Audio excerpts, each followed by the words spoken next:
Hey, good morning, everyone. Glenn from the basement. A few videos ago, I did this video on my top 13 favorite U.S. bands. It really caught on. People were inspired. If I would have known how many people were going to follow me and do the same thing, and I would have done a better job. But hey, it is what it is. And everyone did some amazing stuff. All the videos are great. So if you haven't watched any of them, check them out. They're fantastic. So my buddy Vinyl Richie, I just noticed he took it the next step further, and something that I was thinking about, but too lazy to do it right away, is favorite U.S. solo artists. He did 25, and his list was pretty cool. It was he was outside the box on a few. I wasn't expecting to see Madonna and people like that, but he did the greatest, what he thought were the greatest. So Madonna was certainly uh, a great artist in her day. There's no doubt. I mean, she had a huge impact on music. But I hate doing the greatest unless I'm being really like, these are the greatest and I told you so and that's it. Because there's a lot of people that I consider the greatest that I don't like. And I don't want to talk about people I don't like. I want to talk about artists I like. So these are my 25 best favorite. Okay? Got it? So there's a few on this list that would be going, what's so great about them? But my greatest, my favorite, personal choices. So let's start. Number 25, Jack White. I am a big Jack White fan. I went to see him a couple of summers ago and was so impressed. That's the only time I've seen him live, and he was like really good. I know he's a good guitar player. I didn't realize how good until I saw him live. Excellent performer. And this was his last. He's got a new album out now, I think, but this was his last new album, Entering Heaven Alive, which I really like. It's kind of acousticy. Um, I really like this. But anyway, that's some of the White Stripe stuff and everything. I mean, Jack White, he's amazing. So that's number 25. Number 24, Beck. Why won't that stay in my ear? I need some tape. I'm going to put Gorilla Tape over my face or something. Beck. This is my favorite Beck album, U.S. A. This is an interesting artist, man. He's all over the place. He'll rap, he'll rock, he'll do singer-songwriter stuff, and it's always good. No matter what he does it so well. And I'll tell you, Where It's At is the coolest song ever. And yeah, just Beck. He deserves to be there. Next on my list, we'll go Americana, country, outlaw, country. Steve Earle. I love Steve Earle. Great songwriter. Awesome dude. Steve Earle. And my favorite Steve Earle album is Washington Square Serenade. This is an excellent record. It's really down and kind of dirty, all about moving to New York City and what's going on in the city. Talks about Washington Square and immigrants, and it's just a really good album. It was out of print for the longest time, and then they reissued it on this gold vinyl. But I was so happy to be able to grab a vinyl copy of this. The other thing I want to mention is Rich mentioned on his channel that he never shows CDs because he says they don't show well on YouTube. I disagree, but in respect for Rich, I'm trying to show as few CDs as I can. Somebody actually commented on his video that they don't watch anybody who shows CDs. I don't get it. I thought it was all about the music, but that's just me. But out of respect for my good friend Rich, I am only showing the odd CD cover of artists that I don't have anything on vinyl. So 90% of what I'm showing is vinyl. Anyway, back. Number 23. Next, Otis Redding. Again, I don't have vinyl for Otis, but there's some cool stuff. This is a great album. Classic. Otis Blue. I mean, just one of the best soul. Uh, Great album. What a voice this man had. So talented. Great songwriter. I also have this thing. Dock of the Bay was his big hit, which was a hit for him, unfortunately, after he died in that terrible plane crash. This is something they released a few years ago called the Dock of the Bay Sessions. Really cool. Um, yeah, look at the people who Booker T, Isaac Hayes, Donald Duck Dunn, Alan Jackson Jr., Wayne Jackson. I mean, Steve Cropper. Wow, the people who played on this. How can it not be freaking awesome? If you don't have any Otis Redding in your collection, I think you're sadly lacking. Next, an artist I'm not sure how many people are really into, but I think he's amazing. Rich, I've never heard you talk about this dude, but I get the feeling you would like him if you're have never heard him. Alejandro Escaveda, out of Austin, Texas. He started out as a punk rocker, and a lot of his albums are real punchy and have that little bit of punkiness still in them, even though he's a singer-songwriter. This is an album, one of his more recent ones, but in the last 10 years or so. This is called Burn Something Beautiful. It's a rocker. It's much heavier than normal. If you want the singer-songwriter stuff, he's got a live album called More Miles Than Money, which is fantastic. Great record. He does an incredible cover of the Rolling Stones song Sway off of Sticky Fingers. And yeah, amazing artist. He's got a ton of albums out. You should check him out. Next, the father of a genre of music. How many artists can you say invented or names are synonymous with music and there's no one else? Bill Monroe. How can you leave Bill Monroe off a list? Bill Monroe and the Bluegrass Boys. I mean, the band in the late 40s with Earl and Lester and that. I mean, they just, to this day, they inspire so many musicians. Bill Monroe. I mean, people like Paul McCartney. Like, there's all kinds of people have nothing but respect for that man. Blue Moon of Kentucky, Elvis covered. Next on my list, I love this woman. Again, here's my example of an artist that most people would go, shouldn't be on the top 25. But to me, I absolutely love this woman. Love her work. Love all her albums. Lydia Lovelace. Again, started out as a bit of a punk. She looks kind of punky there. And some of her stuff is pretty rockin'. The last couple albums have been more singer-songwriter-ish. But I'm really happy that Lydia signed this for me. Happy 70th, Glenn. Very cool. Love Lydia. My favorite Lydia Lovelace album is Something Else, though. But I don't, somewhere else, but I don't have it on vinyl. So I showed this one.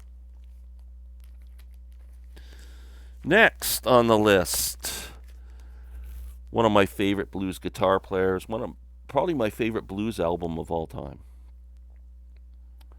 Johnny Winter, Progressive Blues Experiment. Man, I still remember underground radio hearing It's My Own Fault, Darling for the first time and just being blown away. Going to see Johnny at Massey Hall in like 1968 or 69. Edgar was in the band. Oh, I'll never forget that show. Fantastic album. Again, this was a reissue on some kind of a clear gold vinyl. Next on my list, going back to Bill Monroe, one of my absolute heroes, a hero to so many.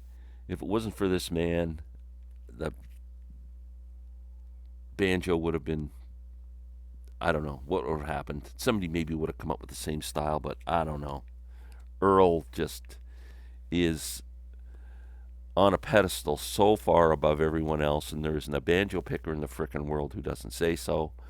And Let's just not go with the bluegrass stuff. Let's go to the country rock genre of the late 60s, early 70s, and the Earl Scruggs Review. I mean, Earl started playing with his sons and doing some really cool stuff. Electrified, and the guy was amazing. What a musician. Next on the list. Now, I know Rich showed John Coltrane. I'm going with the wife, Alice. I just love her music. This is called Pata the El Daoud. Great frickin' album. Her album Journey from Satchidananda is my favorite. This album features Pharoah Sanders and Joe Henderson. Great jazz stuff, man. I love her stuff. Alice Coltrane. John definitely deserves to be on there. Next, another female artist. I love this woman's voice. Norah Jones. Was this album a monster when it came out? Come Away With Me. Oh my God. Just catapulted her to stardom. And she's just done some great stuff ever since. I love this live album, but I think it's the worst album cover in the history of the world. But Till We Meet Again, it's got a whole bunch of cool stuff on it. And she does a great version of Black Hole Sun on here. But you gotta love Norah. She's amazing. Next, Johnny Cash. I am ashamed to say I am sadly lacking in Johnny Cash albums. Sadly. And I'm going to show this one. Bear Sonic Journals. Johnny Cash at the Carousel Ballroom. April 24, 68. This is really good if you get a chance to pick this up. It is, I think, better than Folsom Prison.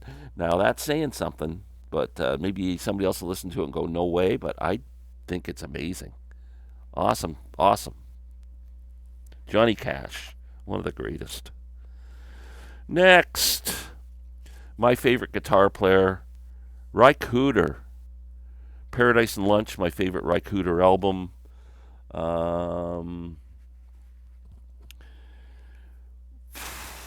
Ry just is a student of music. I mean, he just plays anything. He'll do world music. He does roots music. He get into R&B and Tex-Mex, and he's just all over the place and does everything so well.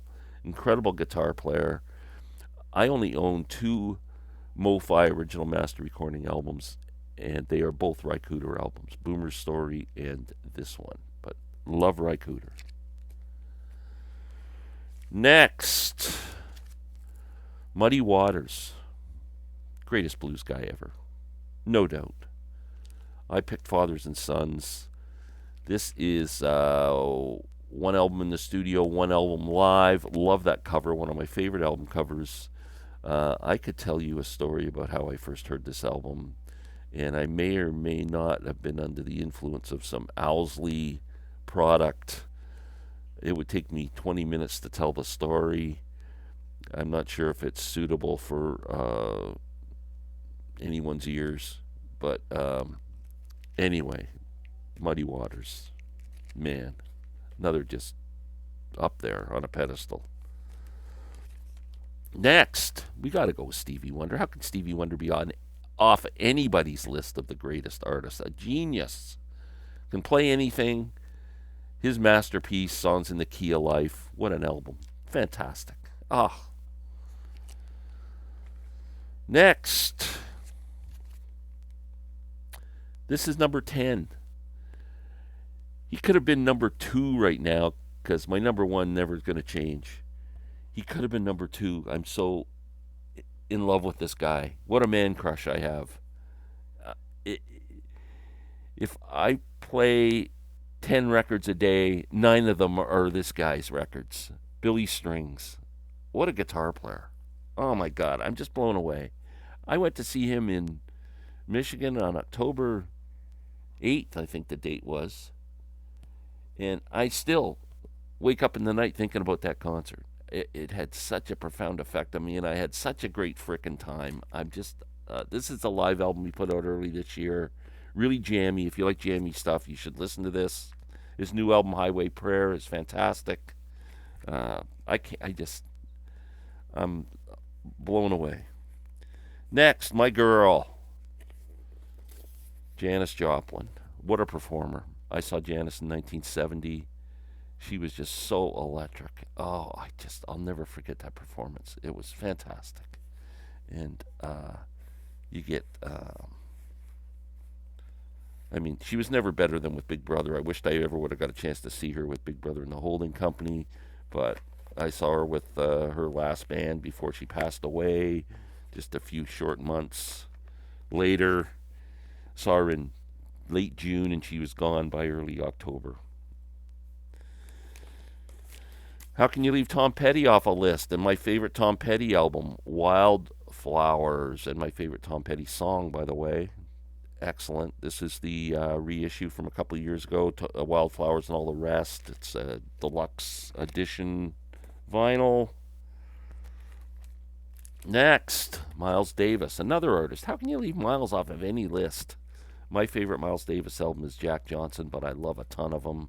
I mean, Kinda Blue is just the greatest jazz album of all time, probably, and yeah, I know it's the greatest selling. Next, Jimmy. I finally get to show Jimmy. Now, I probably should have shown Band of Gypsies, which is a total American made product, but I went for the Electric Ladyland, which still has some of the, a lot of the British guys on it. But Jimmy's an American.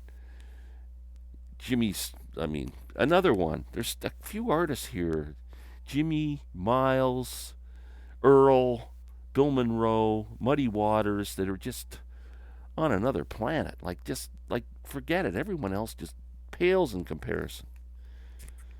Okay, 2, 3, 4, 5. We're down to the top 5. The Boss, Bruce Springsteen, greatest live performer I ever saw. I saw Bruce, I don't know how many times, 10 times. I lost track. I know people have seen him thousands of times, so I'm certainly not on that scale, but and obviously his I think crowning achievement with Born to Run, with Jungle Land and Thunder Road, and but man, boy, in his prime, live, Bruce was incredible. Number 4, Frank Zappa. Now this is the album that really turned me into a Zappa freak in 1968. Is absolutely free.